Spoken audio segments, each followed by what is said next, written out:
Bismillahi walhamdulillahi wassalatu wassalamu ala rasulillah Sayyidina Muhammad ibn Abdullah wa ala alihi wa sahbihi wa mawalah. Rabbi zidna ilma warzuqna fahma, amin Allahumma amin. Allahumma inna nas'aluka ilma ladunni wal mashrab safi al haniya wa habi ghani. Allahumma inna nas'aluka ilma ladunni wal mashrab safi al haniya wa habi ghani. Allahumma inna nas'aluka ilma ladunni wal mashrab safi al haniya wa habi ghani bi rahmatika ya arhamar rahimin. Alhamdulillah, limpahan syukur kita panjatkan kehadirat Allah Subhanahu wa taala atas izinnya kembali kita tergabung, kembali kita berkumpul dalam perkumpulan yang mudah-mudahan selalu tercurah banyak rahmat dari Allah Subhanahu wa taala.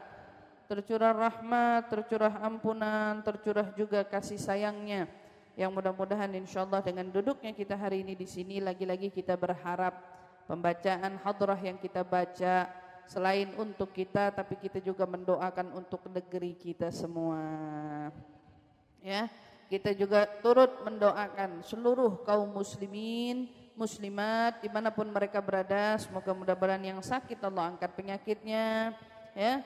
Mudah-mudahan Allah berikan kesembuhan untuk mereka yang telah tiada, Allah ampunkan dosa-dosanya, Allah jadikan kubur mereka rawdah riyadhil jannah, dan kita yang sehat semoga selalu dipelihara kesehatannya insyaallah, amin ya rabbal alamin. Alhamdulillah, tingkat kesadaran orang dalam meraih kebaikan semakin bertambah.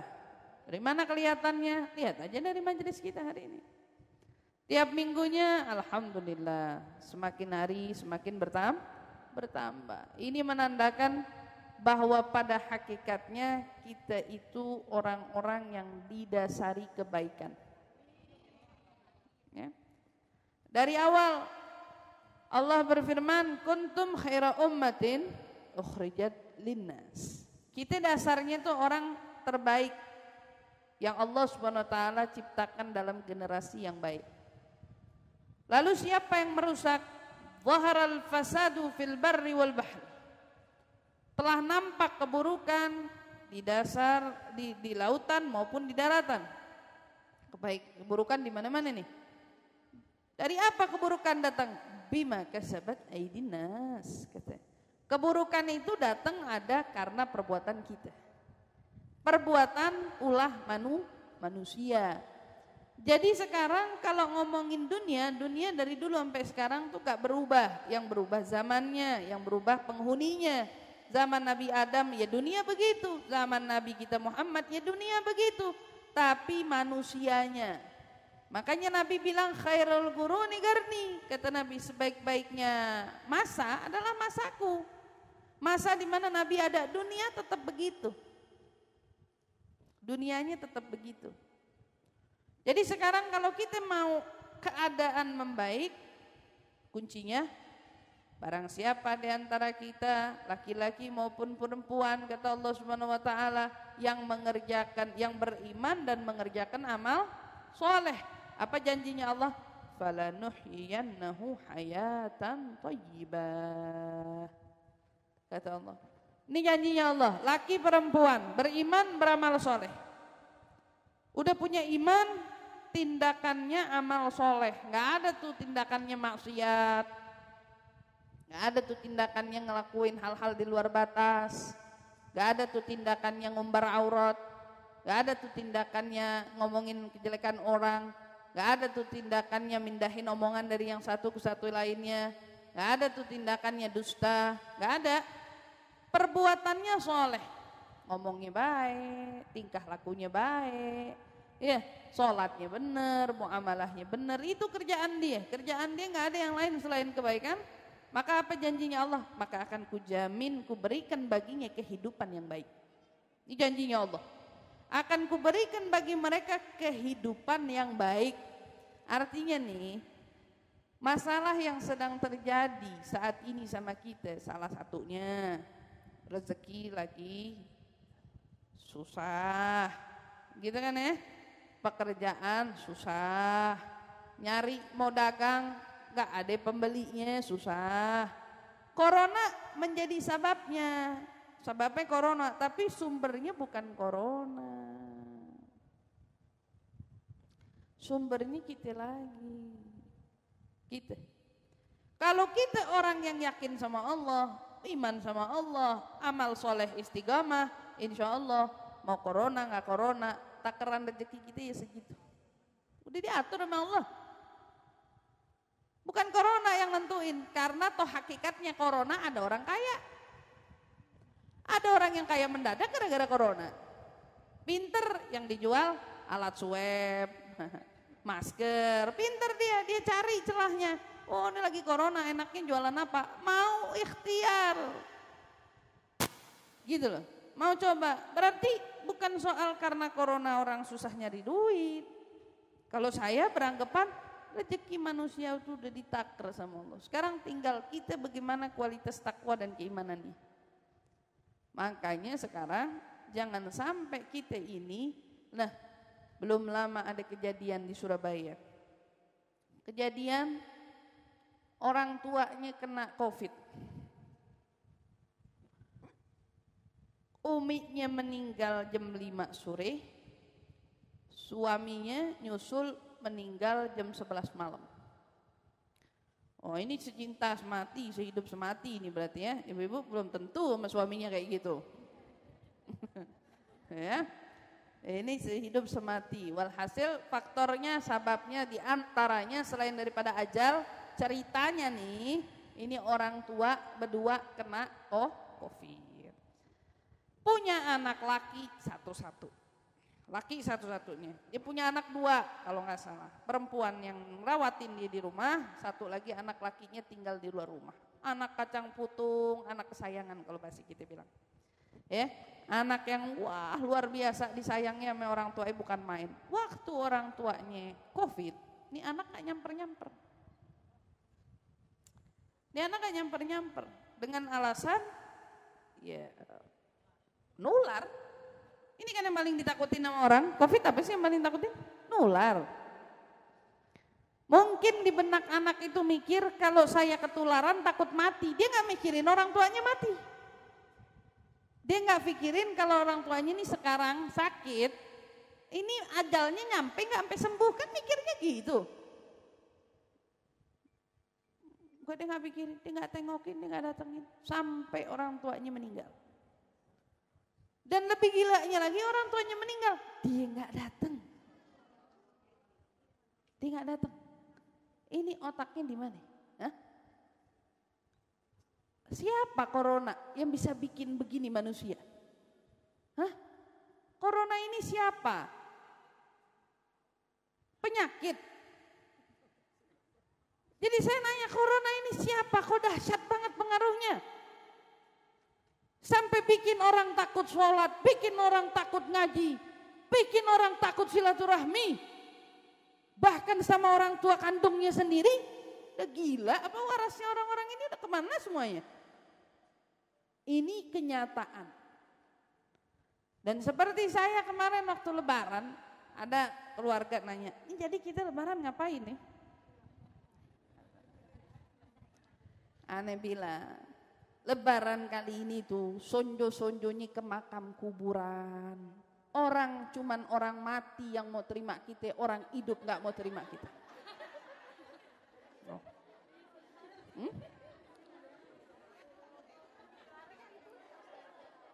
Hah? Kuburannya ente kurang pinter, kuburannya di mana? Coba ente ke kuburan COVID, dibuka itu kuburan COVID. Mampirin saudara-saudara kita yang udah meninggal itu, nengokin, diterima sama dia. Berani gak tapi pertanyaannya? Orang mati nerima orang hidup. Orang hidup sekarang gak mau nerima orang hidup. Anak bilang ya udah kita ke kuburan aja. Kita ke makam Habib Kuncung, kita kemana, kita bilang karena orang hidupnya nggak ada yang open house, anak bilang. Orang hidup nggak ada yang open house. Ini sudah upaya daripada kerjaannya Yahudi dan Nasrani yang berhasil memecah belah umat, memecah belah hubungan darah, memecah belah silaturahmi antar sesama, luar biasa. Luar biasa. Jadi saya ingetin lagi sama ibu-ibu sekarang. Kalau TV pemainnya masih tetap main, pengajian wajib ada. Kalau artis masih tetap main dengan lakonnya, maka para ustazah wajib ada di majelis. Kenapa dia yang nyari duit untuk makan nggak takut? Kenapa kita yang nyamperin kebenaran harus takut? Mana iman kita? Mana para ustazah yang lainnya? Mana para guru-guru yang lainnya? Ini nggak boleh ada begini. TV dangdut tetap jalan. Ini maghrib, pengajian nggak boleh jalan, dangdut tetap ada, yang nyanyi tetap ada. Terus kalau kebayaan jaga jarak, duduk 1 meter, garisin, masker. Ini sudah maghrib semuanya. Ini nggak benar. Kalau kebaikan sama keburukan disetarakan, kita terima. Tapi ternyata saya buka TV masih ada orang main TV. Saya lihat channelnya masih ada, nggak berubah. Sinetron stripping jalan terus. Adegan-adegan berdekatan jalan terus. Terus kenapa kita nggak boleh jalan terus? Kenapa kita nggak boleh jalan terus? Kenapa? Takut, nggak punya Allah, Pak. Itu orang nggak percaya sama Allah aja nggak takut. Gimana imannya? Maka sekarang datang ke pengajian itu kepalanya simpen, bukan corona. Ada Allah, ada Allah, ada Allah, ada Allah, ada Allah. Ada Allah. Kalau ada Allah, apa lagi sih yang ditakutin? Dulu di zaman Nabi, wah ada tabib dari Mesir dipanggil sama Nabi buat ngobatin orang-orang Madinah ceritanya kalau sakit. Itu tabib duduk sebulan, 2 bulan, 3 bulan nganggur. Tabibnya nggak ngobatin orang. Akhirnya tabibnya bilang, ya Rasulullah, aku mendingan balik aja deh ke kampung saya. Balik aja. Kenapa? Soalnya di sini saya nggak punya pasien. Kata tabib itu, bahasa dokter, saya nggak punya pasien. Kenapa? Karena setiap ada orang sakit nggak datang ke saya, datangnya ke kamu ya Rasulullah. Lah kita punya Nabi Muhammad, punya majlis yang bisa ngehadirin Nabi Muhammad, baca salawat datang Nabi Muhammad, sakit tawasul sama Nabi Muhammad, nggak percaya, nggak percaya sama Nabi Muhammad. Nabi Muhammad segitu ngobatin orangnya, Nabi Muhammad segitu luar biasanya, nggak percaya sama Nabi Muhammad? Jangan nggak percaya. No presenter yang bawain berita masih tetap ngantor, betul apa enggak? Pemain sinetron stripping yang berjalan tiap hari masih terus bermain, nggak gara-gara corona. Mohon maaf, apa sinetron yang lagi rame sekarang? Hah? Nah ini sinetron Ikatan, nggak gara-gara corona dia jadi tayangnya sehari tayang sehari, enggak? Ada nggak begitu?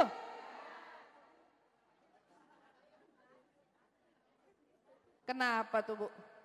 Ibu setia banget sih nontonnya. Setia banget Ikatan Cinta ditonton. Nontonin Ikatan Cinta, pelakonnya bodohin kita. Dia sedih, kita ikut sedih. Hah?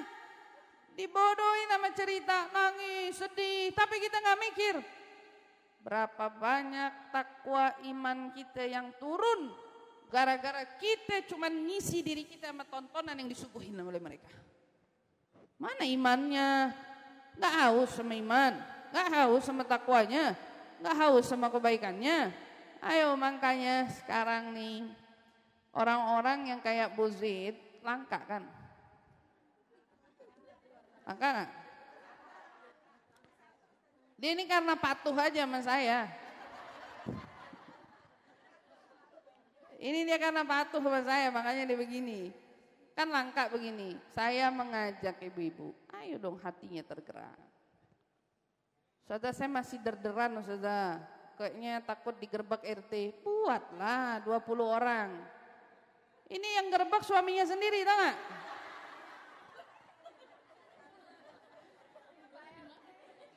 Yang gerebek suaminya sendiri.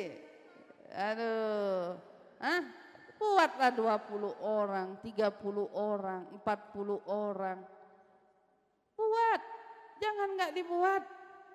Jangan habisin kampung kita, negeri kita dari menggemanya kebaikan. Jangan. Terus makmurin. Seberapa orang yang bisa kamu datengin, datengin. Yang gak bisa, masih takut juga, kita doain. Biar hilang takutnya. Gak ada takut kecuali sama Allah. Gak ada takut kecuali sama Allah. Ya, malu kita nih, ya Allah, takut sama yang kagak kelihatan. Bentuknya modelnya kayak apa? Ustazah nggak tahu rasanya kalau kena corona tuh kayak gimana. 2 kali Bu, Ana kena corona 2 kali. Siapa yang ikut kajian Mukasyafatul Qulub di awal? Suara saya berat ngomong. Siapa yang ngikutin Mukasyafatul Qulub online waktu itu pasti tahu. 8 bulan hampir hidung saya diblok sama slem, nafas saya tersengal-sengal. 2 hari saya pakai alat di dada saya buat ngatur jantung saya. 2 hari. Direkam 2 hari. Saya hidup. Karena Allah mau saya hidup. Allah masih kasih saya umur. Karena saya bukan takutnya sama corona, karena saya yakin yang nyembuhin itu Allah. Saya hidup. Waktu saya ke dokter 3 enggak ada yang ngucap saya corona. Saya ke dokter 3 kali. Gak tanggung-tanggung, saya ke dokter THT, hidung saya kenapa? Saya nggak bisa nafas kenapa? Dicolok hidung saya. Nggak diswab, dicolok, diperiksa, kenapa ya, katanya ngomong, bingung, dokter bingung. Nih, dokter tuh pinternya ketaker. Dokter pinternya ketaker, kalau Allah udah mau nutupin, ditutupin aja. Kalau Allah mau nyingkapin, disingkapin aja. Tapi saya cuman kasih clue. Corona dari awal belum datang sampai dia datang kita ditakutin. Makanya besok kalau sakit flu hidung jangan ngecek.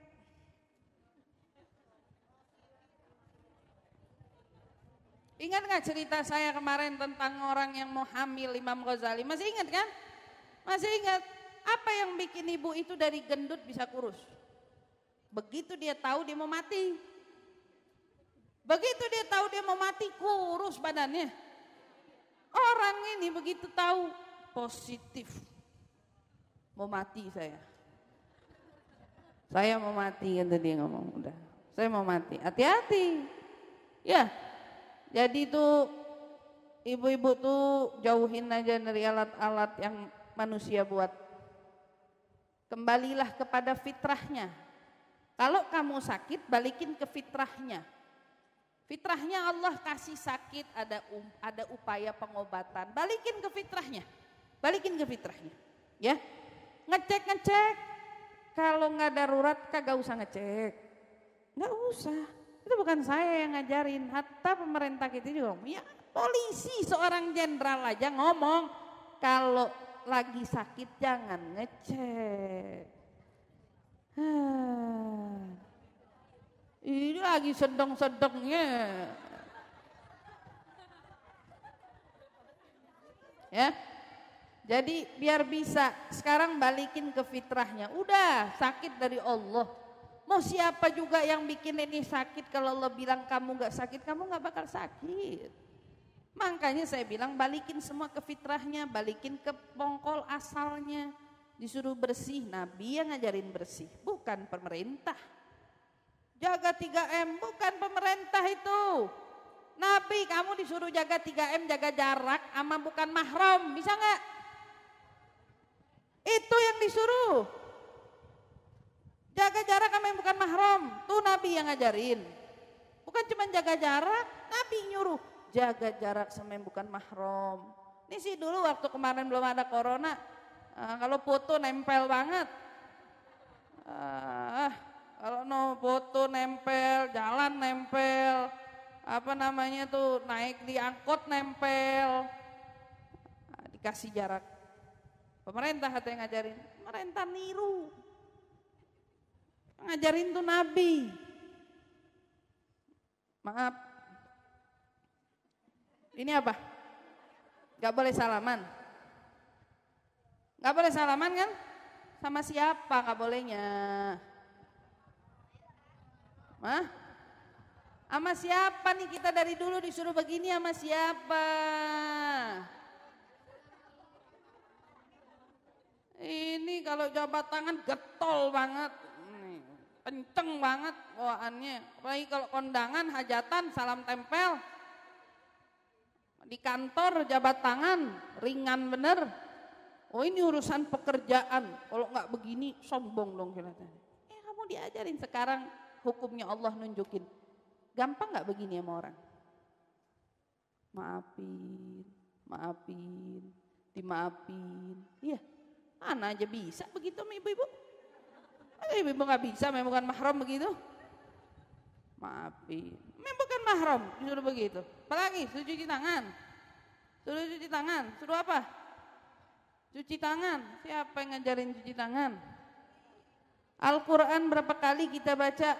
Innallaha yuhibbut tawwabin wa yuhibbul mutatahhirin. Allah cinta sama orang-orang yang bertaubat dan juga cinta kepada orang-orang yang bersuci.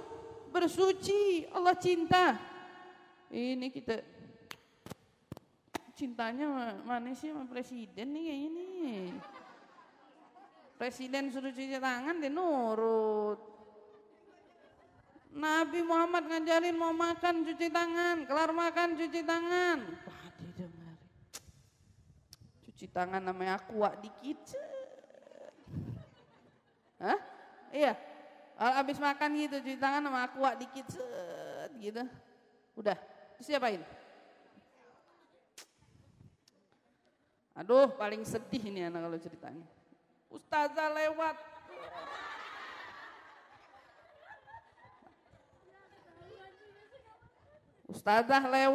Ustazah lihat dia habis makan. Dia habis cuci tangannya di botol aqua tuh sedikit tuh. Dia lap terus dikasih tangannya. Enak. Bersihin tangannya, cuci yang bersih. Bukan saya yang ngajarin, Nabi Muhammad yang ngajarin. Balikin ke fitrahnya, balikin ke asalnya. Dah. Jadi mulai sekarang, kalau ikatan cinta masih tayang, saya balikin aja ya. Kalau ikatan cinta masih tayang, ibu-ibu yang dapat panggilan ngaji dah datang. Dapat panggilan ngaji datang. Oh hadir berbondong-bondong. Makanya kita doain, ya Bu. Saya tambahin sedikit. Saya bilang sama Bu Zid, majelisnya udah nggak nampung. Jadi saya mau korbanin tempat tidur saya tuh di situ tuh. Itu saya mau minta dirubuhin. Itu bangunan yang ada di situ saya minta dirubuhin sama Bu Zid. Bu Zid tolong rubuhin. Tolong diratain dan kita mau bikin majelisnya lebih luas. Ibu-ibu bagi yang mau membantu, ya, membantu beliau, ya, karena ini nggak mudah, ya, namanya kita saling hidup bergotong royong, kita sama-sama bergotong royong.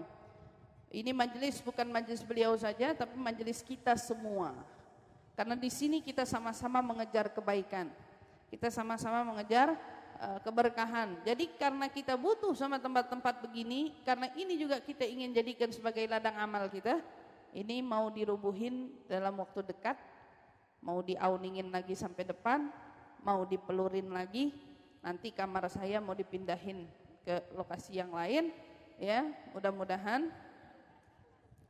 Saya rela nggak punya kamar dulu, nggak usah ada kamar nggak apa-apa, tapi yang penting jamaahnya duduknya nyaman. Jamaah duduknya nyaman. Jadi saya minta kepada para jemaah yang berbaik hati, yang ingin mendapatkan banyak keberkahan, ya, dibuka siapa yang mau berinfak di jalannya Allah untuk melebarkan majelis ini. Ya, jadi siapa yang mau, nanti insyaallah setiap Yaumul Thuluth, tiap hadrah di sini, insyaallah di waktu baca Sholli ya Rabbi alal Mukhtar sambil dibagiin makanan juga mungkin, atau dibagilah waktunya. Nanti insyaallah kita mau iterin kantong, ya, untuk berbagi insyaallah. Nah, kita mau mulai dari hari ini insyaallah. Jadi nanti setelah saya ceramah, ya, ini udah jam berapa nih? Udah jam 12. Setelah saya ceramah, sedikit diselingi sama qasidah untuk ngambil. Mudah-mudahan bagi siapa yang ingin membantu, ya, insyaallah Allah Subhanahu wa taala lebih luaskan lagi rezekinya. Zaman sekarang udah bukan zamannya nyari duit buat makan doang, tapi lebih tepatnya nyari duit sekaligus untuk akhir. Jadi yang punya berapa nanti disisihin, diberikan, kita sama-sama ngebantu insya Allah. Dan kalau ada yang punya kepentingan sendiri, boleh datengin Ustaz Aziz langsung untuk yang mau ngebantu dengan caranya masing-masing, ya, insya Allah. Dan pahalanya sudah pasti gak usah disebutkan lagi, karena ibu-ibu juga pasti sudah tahu bahwa kebaikan seperti yang ibu-ibu tahu, rumah ini insya Allah gak pernah ada dangdut, ya. Ada dangdut gak di sini? Gak ada? Gak ada. Rumah ini gak ada dangdut. Ada togel gak di sini? Ada tempat main judi gak di sini? Adanya apa di sini? Majelis. Ini tempatnya majelis, ya, tempatnya kebaikan. Maka siapa yang pastinya ngebantu di sini nantinya, itu maka kebaikannya mengalir untuk dia, insya Allah. Baik, kita mau ambil berkah sedikit dari kitab Mukasyfatul Qulub, ya. Insyaallah kita habisin bab taubah pada hari ini. Bismillahirrahmanirrahim. Kita awali dengan doa ta'lim. Bismillahirrahmanirrahim. Nawaitu ta'allum wa ta'lim wa nafa wal intifa wal mudzakarah wa tadhkir wal ifada wal istifada wal hitha ala tamassuk bi kitabillah wa sunnati Rasulillah sallallahu alaihi wasallam. والدعاء إلى الهدى والدلالة على الخير ابتغاء مرضاته وقربه وثوابه وحسن الخاتمة مع اللطف والعافية وصلاح العاقبة برحمتك يا أرحم الراحمين آمين يا رب العالمين ويا مجيب السائلين. بسم الله الرحمن الرحيم.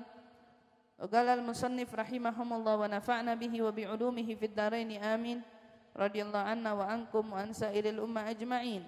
Wa hukiya annahu kana fi zamani Musa alaihi salam rajulan la yastaqimu ala taubah kullama tab afsad famakatha ala dhalika 20 sana fa Allah ta'ala ila Musa qul li 'abdi fulan anni ghadabtu alayhi fabalagha Musa alaihi salam ar-risalah ila dhalika ar-rajul fahazina wa dhahaba ila as-sahra qailan ilahi أنفذت رحمتك أم ضرتك معصيتي أم نفذت خزائن عفوك أم بخلت على عبادك أي ذنب أعظم من عفوك والكرم من صفاتك القديمة واللؤم من صفات الحادثة أفتغلب صفاتك وإذا حجبت عبادك عن رحمتك فإلى من يرجعون وإن طردتهم فإلى من يقصدون Ilahi in kanat rahmatuka qad nafadhat wa kana la budda min adzabi fahmil alayya jami' adzab ibadik fa inni qad fadaituhum bi nafsi. Dikisahkan katanya di zaman Nabi Allah Musa alaihi salatu wassalam ada seorang pemuda yang enggak lempeng-lempeng dalam taubat.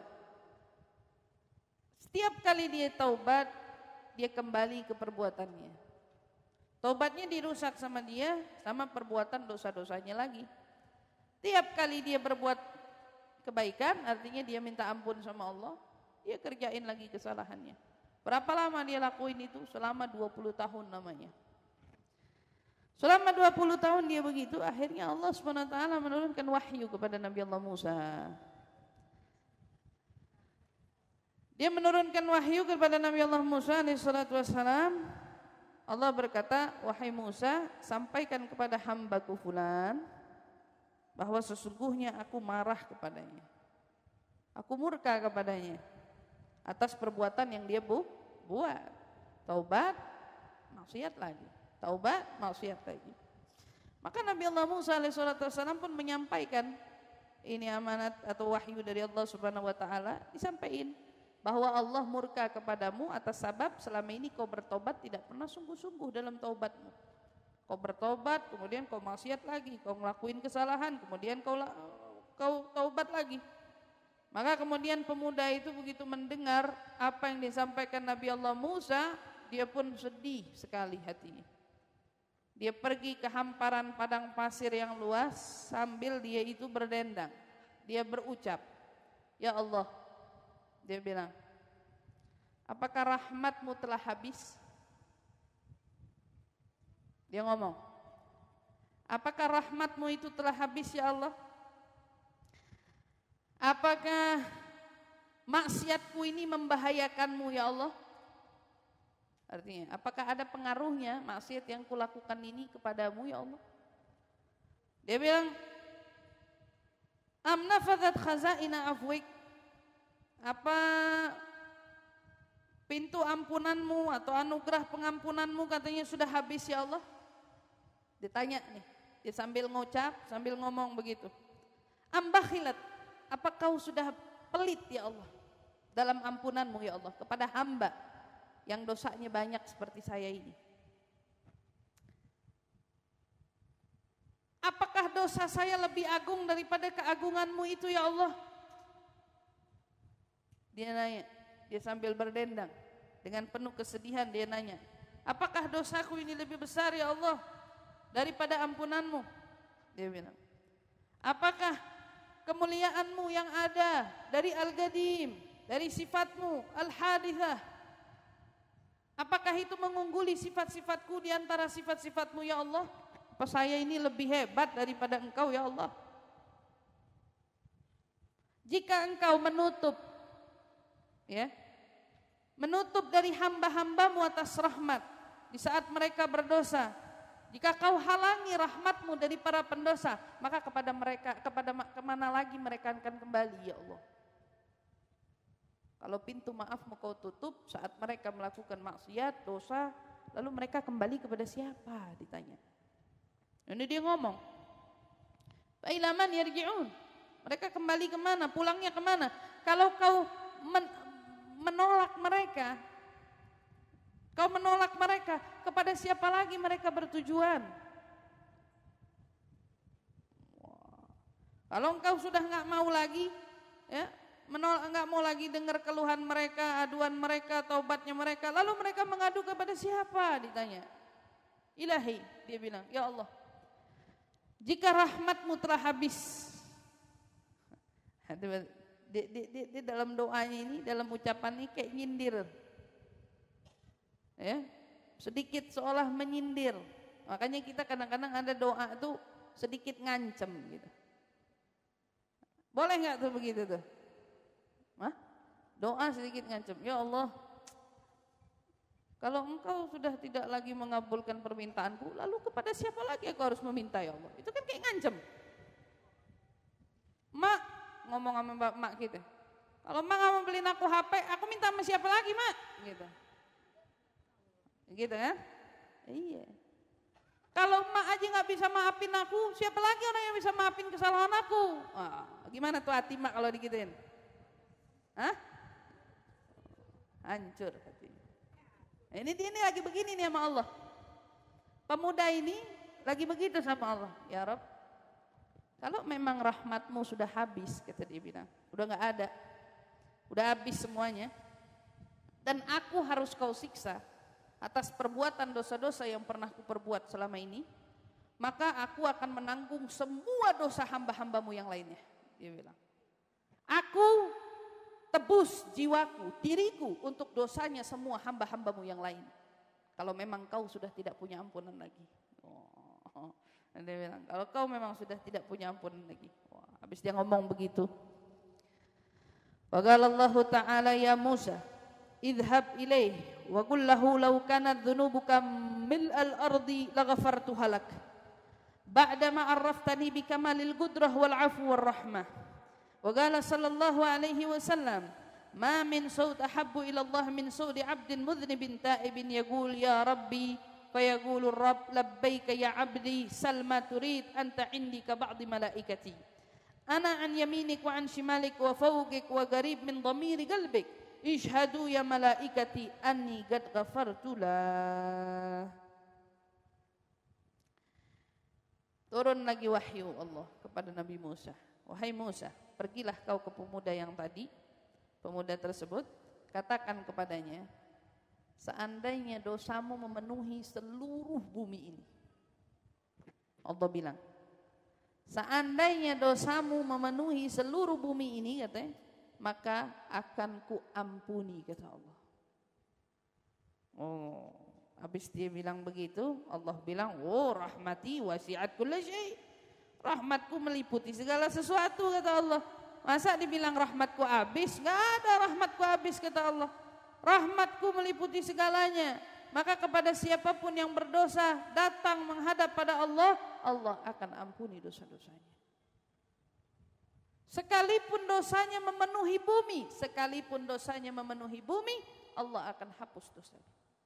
Kita teringat dosanya iblis, ya. Iblis luar biasa berdosa. Luar biasa.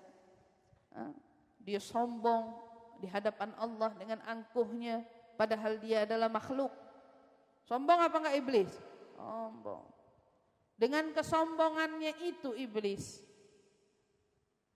datang kepada siapa? Kepada Nabi Allah Musa, bertanya, Musa, tanyakan kepada Tuhanmu, kalau saya mau taubat kira-kira diampunin enggak? Nabi Allah Musa nanya, ya Rab, andai iblis mau taubat, kira-kira kau akan ampuni tidak dosanya? Kata Allah bilang, iya, akan ku ampuni dosanya jika betul dia ingin taubat. Bagaimana caranya ya Allah?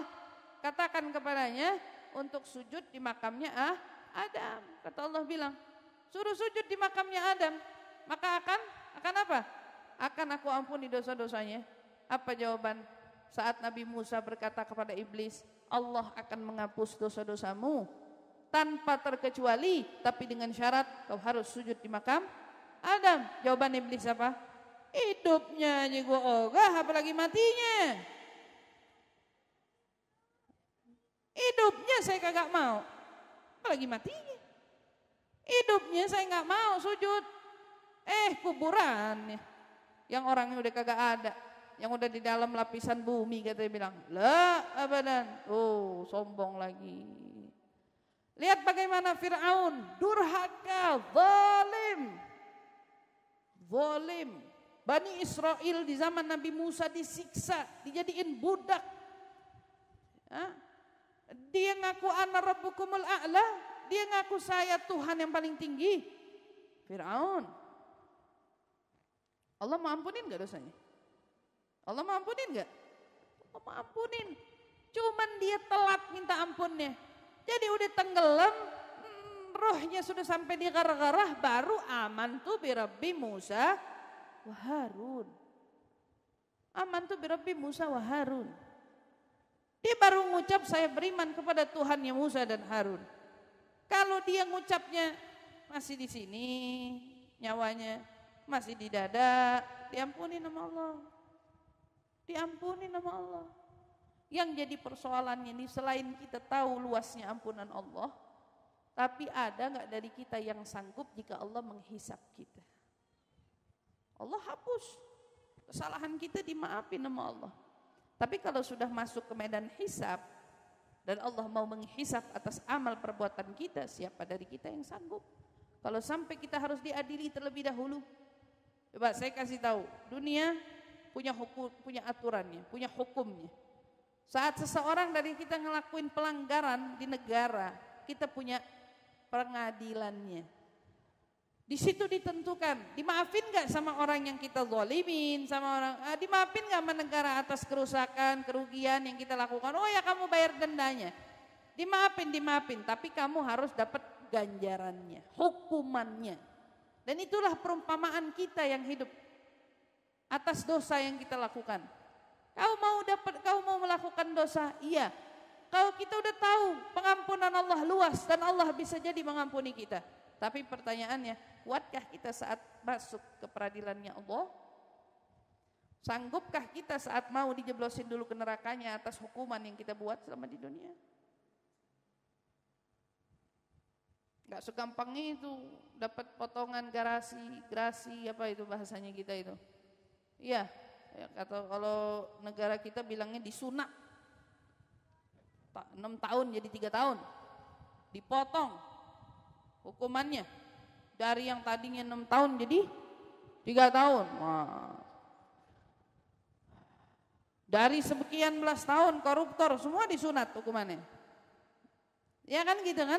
Disunat. Nah, kalau negara aja bisa nggak adil begitu, Allah jauh lebih baik, jauh lebih rahim, jauh lebih dermawan kepada hamba-hambanya. Barangkali dengan rahmatnya Allah, mungkin kita nih nggak pantas nginjak surganya Allah sama sekali. Tapi dengan luasnya rahmatnya Allah, Allah sunat hukuman kita. Allah potong hukuman kita. Dengan rahmatnya, dengan kasih sayangnya. Belum lagi jeritan panggilan Nabi Muhammad, ummati ummati, yang buat Allah kemudian lebih luluh dan luluh lagi untuk tidak menyiksa daripada hamba-hambanya dan juga umat Nabi Muhammad sallallahu alaihi wasallam. Kita dapat luar biasa kenikmatan. Betul apa enggak? Tapi kan yang namanya malu ya tetap malu. Sekarang kalau di dunia aja orang ngelakuin kesalahan lalu dihukum malu, ya, apalagi kita di akhirat yang nyaksiin dari zaman Nabi Adam sampai akhir kiamat. Hari di mana di situ orang-orang dihinakan, tapi ada orang-orang yang enggak dihinakan sama Allah. Yauma la yukhzillahu an-nabi walladzina amanu ma'ah, kata Allah. Hari di mana Allah menghinakan seluruh makhluk, tapi hari itu Nabi kita enggak dihinain sama Allah dan beberapa orang beriman dari pengikutnya pun ikut tidak dihinakan. Allahumma ja'alna minhum. Mudah-mudahan kita termasuk dari orang-orang yang enggak dihinain sama Allah di yaumil qiyamah. Makanya jangan kita menjadi satu penyebab orang yang membuat kerusakan di muka bumi. Maka Nabi SAW ya bersabda, ma min saut ahabu ilallah min sauti abdin mudhnibin ta'ib. Katanya, tidak ada satupun suara yang lebih dicintai sama Allah melebihi suaranya seorang hamba yang bertaubat. Hamba yang bertaubat lalu dia berkata, ya Rabb. Dia panggil nama Allah. Maka Allah pun kemudian menjawab, labbaika ya abdi. Gak ada kata yang lebih indah dari pengakuannya Allah kalau kita adalah hambanya. Saat kita menyeru namanya, Allah menjawab, labbaika ya abdi. Seruan itu disaut sama Allah, Allah jawab, ya wahai hambaku, kata Allah bilang. Sal, kata Allah. Apa Allah bilang? Sal ma turid, minta apa yang kamu mau. Anta indika ba'dhu malaikati, engkau saat ini di sisiku layaknya para malaikatku, kata Allah. Ya Allah, cuman kita panggil nama Allah, Allah bilang kita kayak malaikat.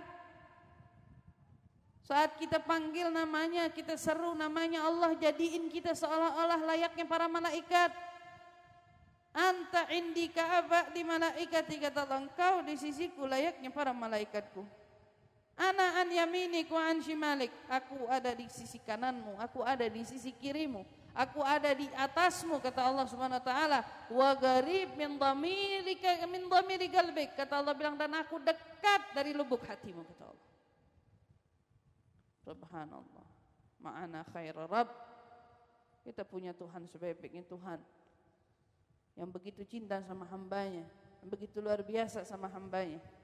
Selalu ada kapan kita butuh, selalu ada saat kita memanggilnya. Ini bayangin orang-orang yang lagi terhimpit, yang lagi sulit, yang lagi mendapatkan musibah, yang lagi ngalamin ujian-ujian kehidupan.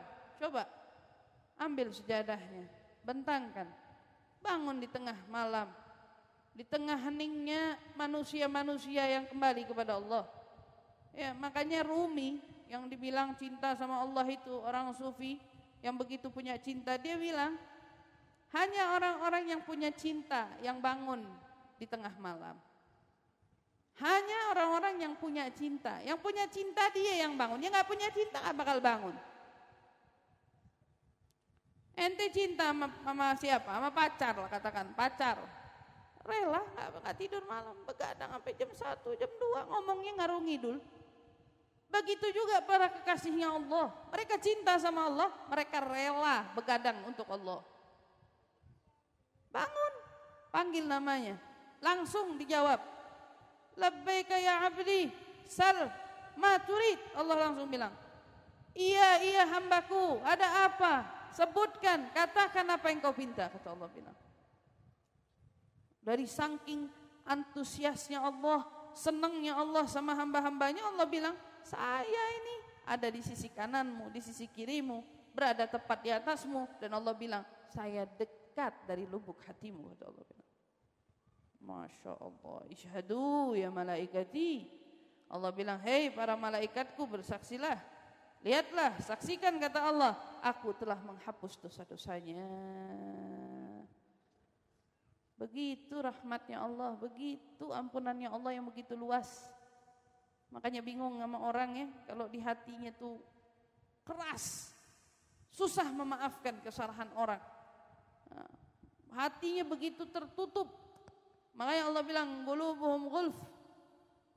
Di hati mereka tuh kayak ketutup rapat sama apa? Sama tebalnya satir. Kalau ibaratnya buku nih, kitab nih, ini nih covernya ketebalan. Ini covernya segini nih, nggak bisa ditebus. Ini ibu mau tusuk kayak gimana caranya? Tapi kalau kertas ditusuk robek, ini enggak.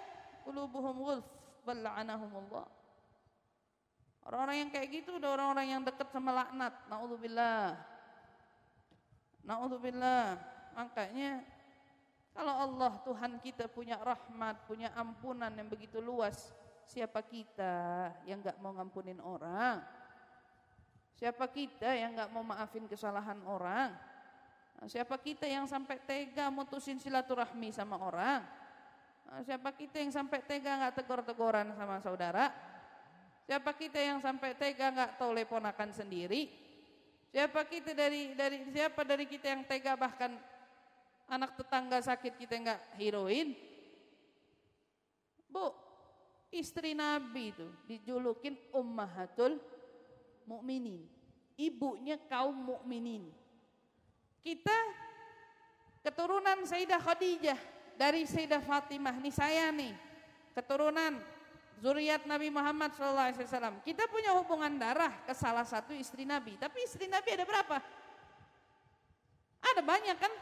Semua dijulukin Ummahatul Mukminin, ibunya kita semua. Mestinya perempuan tuh berjiwanya jiwa ibu kepada semua kaum yang beriman.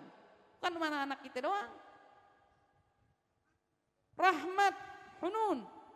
Melihat anak orang salah jalan, kita rangkul, kita perhatiin, kita dorong, kita dukung, udah kayak anak kita sendiri.